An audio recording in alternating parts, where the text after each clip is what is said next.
Good evening. It is 5:36 Central Standard Time. Today's date is the 3rd of October, 2025. I missed you guys yesterday, although I asked permission from Yeshua if I could take the day off because I was exhausted, mentally, physically, and emotionally. We have been working overtime trying to prepare the storehouses with the Remnant Recovery Fund, and we were still continuing to operate our homeless outreach. And so I realized over the course of the last couple of days that I might want to go out and get some dumbbells because it's been a long, hot minute since I've been in the gym, and lifting and moving and shuffling boxes and going through. It wore me out. So I didn't have the oil to pour out yesterday that I needed. But he came to me in the middle of the night last night, and he refilled it for me. We had a long conversation. And a lot of times when Yeshua speaks to me, there's sometimes when he speaks plain, and there's other times when he's kind of cryptic and things. And I think that the reason he does that with me is so that way he can test my training and my level of discernment. Because I've been trained over the last couple of years, day in and day out, hearing from him. And he spoke to me, and it was beautiful. It was beautiful. And he told me what a great job I've done for him. And I'm honored by that. I'm humbled by that. But I felt in my spirit after he spoke those words to me, I knew that he was coming quickly. I felt it. I felt it. I felt that he was coming quickly. I got that feeling, it's like when someone works for you and they leave, or they're leaving, and someone praises them and said, "Oh, thank you for the wonderful job that you did for me." It was kind of like that. He's coming quickly. I feel it. And he spoke the word Tishri to me, which I looked that up, and Tishri, according to the Hebrew calendar, that's October 7th. I'm not setting a date. I'm not saying anything's going to happen on that day. I'm just saying he spoke that to me for whatever reason. And it could mean a number of things. He didn't expound on that. But I believe that the month of October will be very significant. I don't know in what way, but spiritually, in some way or another, it is going to be very significant. I also felt that with my discernment. Yeshua told me this yesterday. He said, "My beloved remnant, you are my chosen ones, set apart for this hour. Though the nations rage and the earth trembles, I remind you that your feet are planted on the rock that cannot be moved. Do not measure your strength by what you can see with your eyes or by what the enemy whispers. For my spirit within you is greater than the storm around you.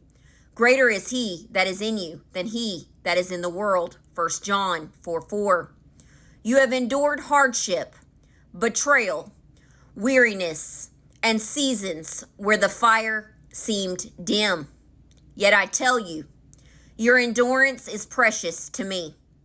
Every whispered prayer, every tear shed in secret, every sacrifice made when no one else saw, these are recorded in heaven. Put thou my tears into thy bottle. Are they not in thy book? Psalms 56:8. Nothing you have endured for my sake has been wasted. The shaking you see across the nations is not to harm you, but to reveal me. Do not let fear govern your steps. I am the one who calms the storm with a word. Peace, be still. Mark 4:39. The same authority that commanded the winds and the sea is the same authority that steadies your heart. Fix your eyes on me, my children, for if you look at the waves, you will sink.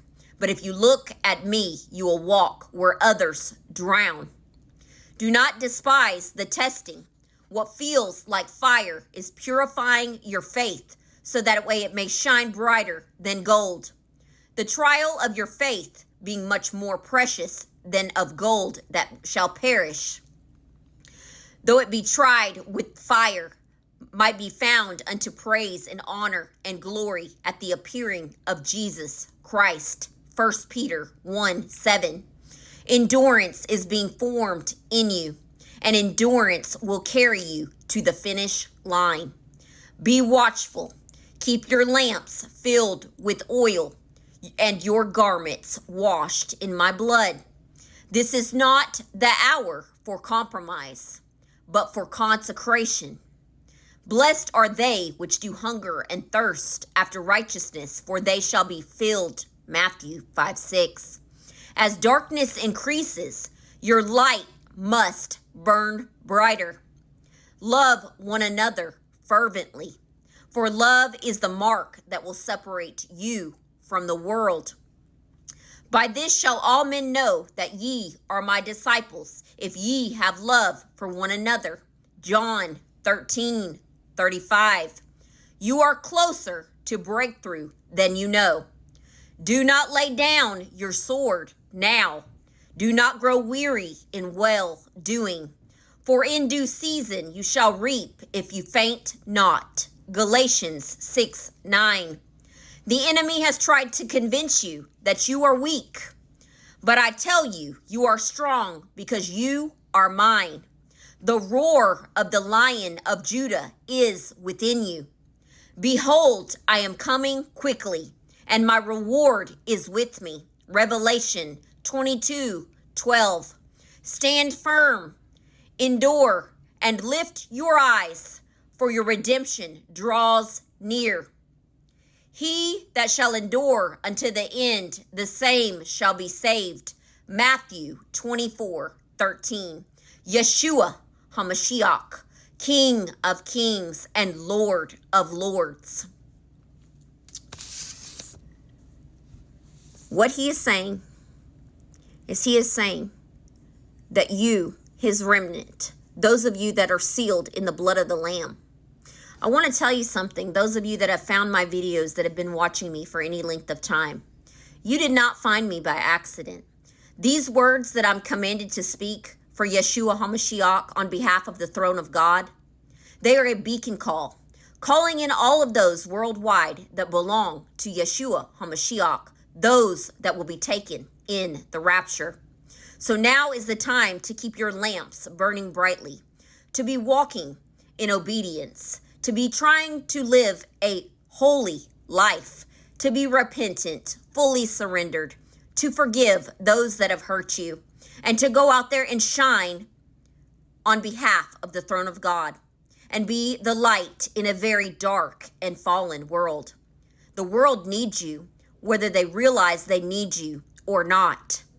It takes people that are very strong, that are willing to be isolated and pulled away from the world, to be holy, to be separate, to care more about what the throne of God thinks about you than what man thinks about you.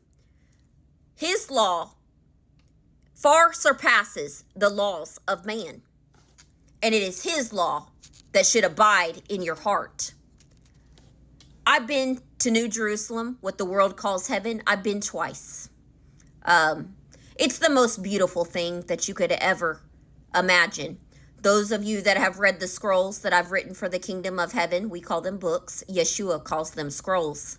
It describes it in great detail. There are colors there that we do not have on our spectrum here. It is the most beautiful thing that I have ever seen in my life. And when you're there, the moment that you arrive there, you feel more peace and more love than you could, your human mind, that your human understanding could ever fathom. It is a beautiful place, and everyone has an opportunity to go there. They just need to lay down their sin, repent, turn away from it, and try to walk in righteousness. He's not looking for perfect. He's looking for people that are looking for him. People that will give him their yes instead of their no. Please go out there and shine for him in this moment. It is very important. It is very important for you to be strong enough to pick up your cross and follow Yeshua HaMashiach on behalf of the throne of God.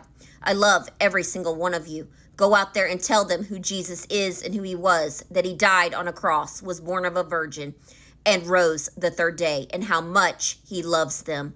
He loves them, he loves them, he loves them.